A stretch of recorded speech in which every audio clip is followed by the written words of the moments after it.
пристанище Болата е спокойно, закътано, но най-вече красиво място, сигурно го виждате зад мен. От тук минава Вия Понтика, който е основният път за миграция на прелетни птици. Ако имате късмет, тук може да видите чапли, гмурци, морски кокошки и много други птици. От тук гнездят и заминават за Африка над 178 вида птици.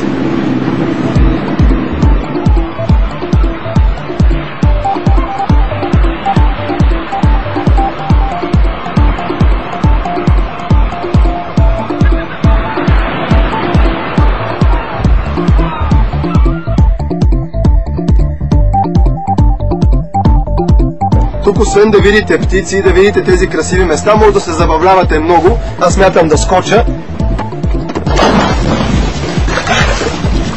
Плажът е идеален за къпане, за скоци, водата е много приятна. Аз се потапям пак и после продължавам по своя път, защото трябва да ходя на още доста места.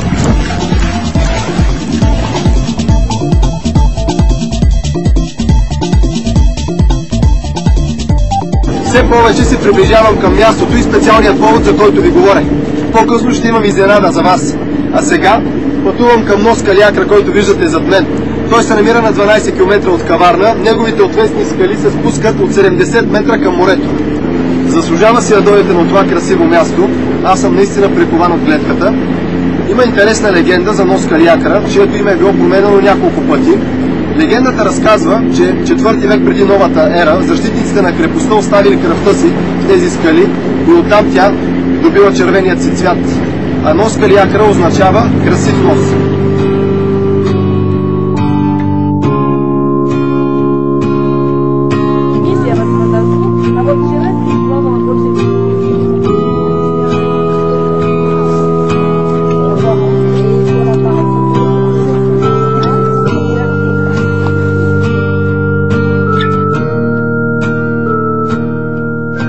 Сега ще разговарям с уредника на археологически резерват Калиакра, Петър Янев. Аз вече разказах една легенда за това място, но съм чувал, че има още. Ще ми разкажете ли някоя друга легенда?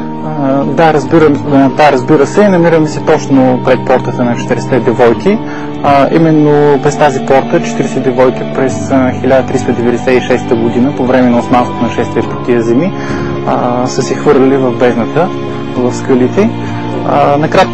Съвсем накратко легендата гласи, че точно по време на османското завладяване на тия земи 40 девойки, пленени от османските турци, са затворени в една от многобройните пещери на полуострова и вечерта те решават да се хвърлят в бездната, избирайки по този начин смъртта пред харема и безчестието.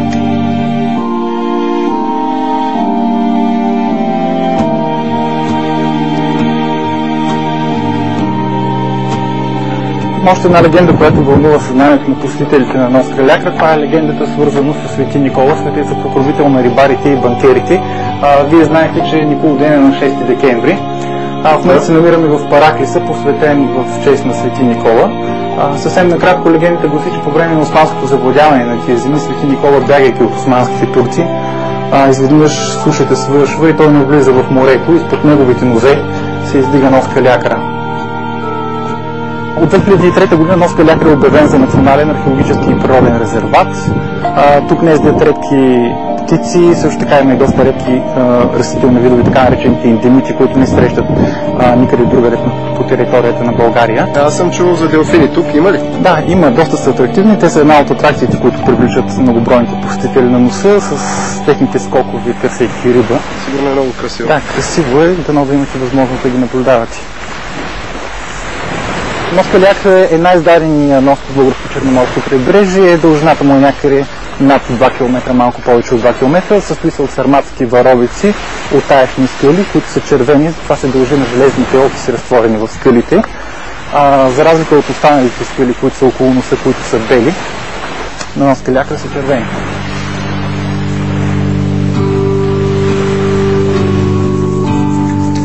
Намираме се в музейната експозиция на нос Калиакра. Разположена е в естествена пещера, която през средновековието се е използвала като църква. Точно тук се намира и олтара. Какви експонати може да видим тук? Тук са изложени експонати при почти ежегодните археологически разкопки, които са провеждали на носа.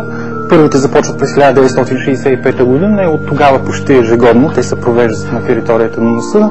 Условно сте разделили находките на 4 периода, най-ранния елистическата епоха, след това следва римската епоха, византийската епоха и средновековието. А този макет тук, ще ми разкажеш ли за него? Да, разбира се. Това е копие от изложбата на нос Калиакра от изложбата България на План. Представлява средновековна възстановка на нос Калиакра. Именно по времето на Деспот Добротица, когато нос Калиакра става столица на Добруджанското княжество, именно това е периода на най-големия икономически, културен и военен потенциал на Добруджанското княжество. По това време границите на Добруджанското княжество се простират от делтата на река Дунав до нос Емне. Намираме се третата укрепителна линия. Първоначално тя е издигната от траките през 3 век преди новата ера.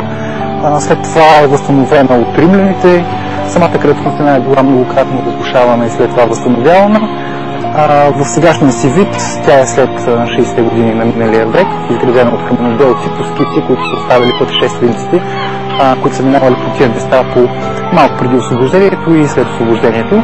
Значи, това са Жул Лорен, френски пътешественик, Феликс Харис, Константин Иричек и благодарение на тяхните скици притежаваме и тая наистина добра възстановка.